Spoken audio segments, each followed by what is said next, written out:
రసజ్ఞులైన సహృదయ ప్రేక్షకులకు నమస్కారం. గోపాలకృష్ణ గారు, స్వాగతం, సుస్వాగతం. నమస్కారం అండి.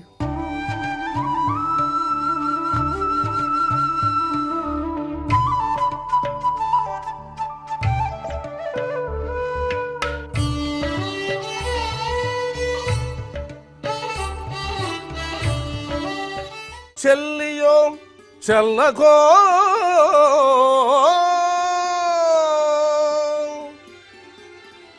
చెల్లియో చెల్లకో తమకు చేసిన ఎగ్గులు సైచిరందరు తొల్లి గతించే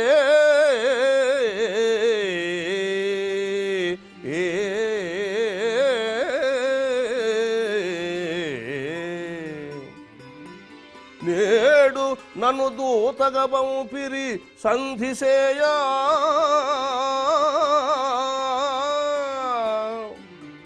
సుయోధన, నీ పిల్లలు పాపలు ప్రజలు పెంపు వహింపగ పొందు చేసేదో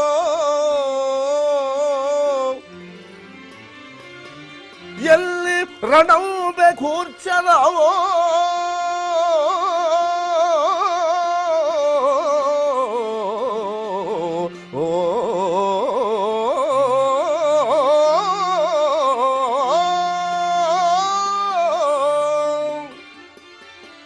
పొందు చేసేదో రణంబె కూర్చదవ ఏర్పడ చెప్పుము కౌరవేశ్వర.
నీ పిల్లలు, నీ భార్యలు, నీ సంసారం, నీ ప్రజలు అంతా బాగుండాలనుకుంటే సంధి చేయి, లేకపోతే యుద్ధం చేయి.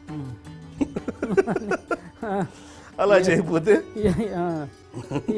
అనుగుట ఎరుంగిన మహామహితాత్ముడు అజాత శత్రుడు ఎలిగిన నాడు సాగరములన్నీ ఏకము కాకపో కర్ణులు 10,000 అని నొత్తురు చత్తులు రాజరాజా నా పలుకులు విశ్వసింపు.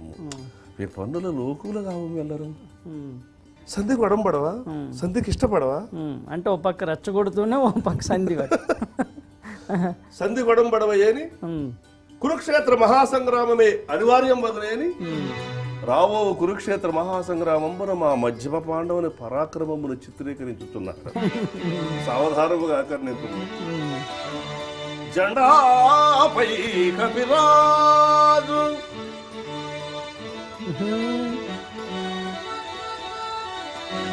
జెండాపై కపిరాజు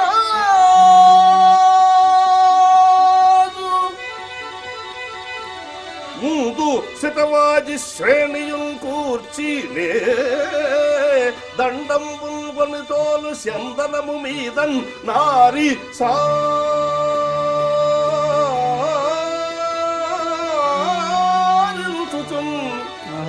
గాంధీవమ్ము ధరించి ఫల్గునుడు మోకం చెండుచున్నప్పుడు ఒక్కండును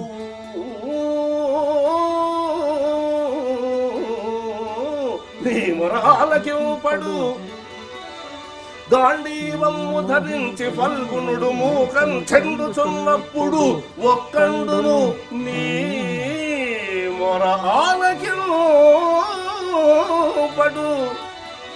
కురుక్ష్మానాథ సంధింపగన్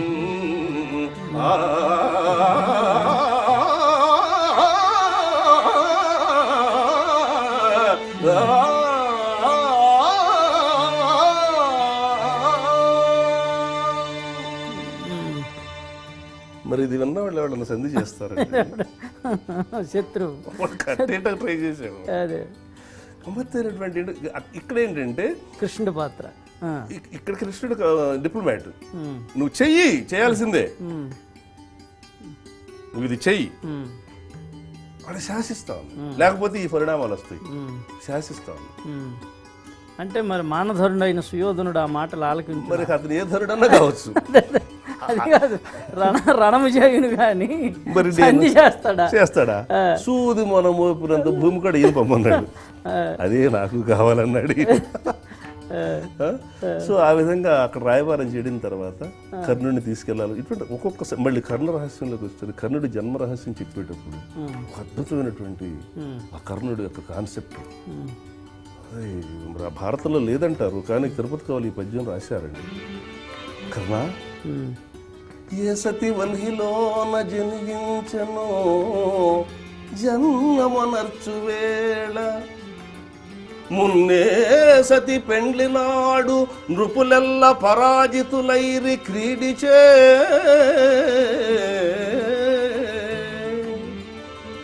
ఏ సతి మీది మోహమున ఇంతలు చేసిరి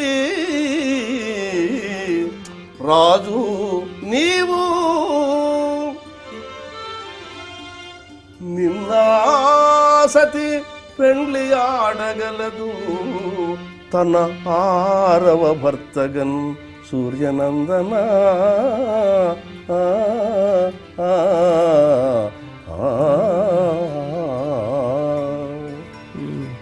ప్రలోభ పెట్టాడు, ఆశ పెట్టాడు. మరి అక్కడ పాడింది అదే రాగం, ఇక్కడ పాడింది ఇదే రాగం,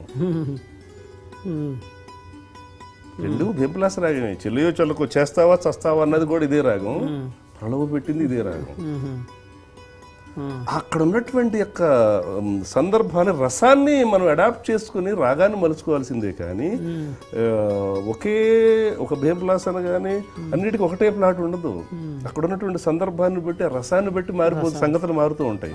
కాబట్టి మీరు ఎన్నిసార్లు ఒకే రాగంలో 10 పద్యాలు పాడినా వింటారు ప్రేక్షకులు, రసాన్ని బట్టి పాడతాను. ఇదంతయు నారద కార్యమునకు అనుకూలము కాగలదు. అరవిందేక్షణ సత్యభామ జగ్గు నిగ్గునెనగావలే గమ్మున గమ్మనన్ వలెన్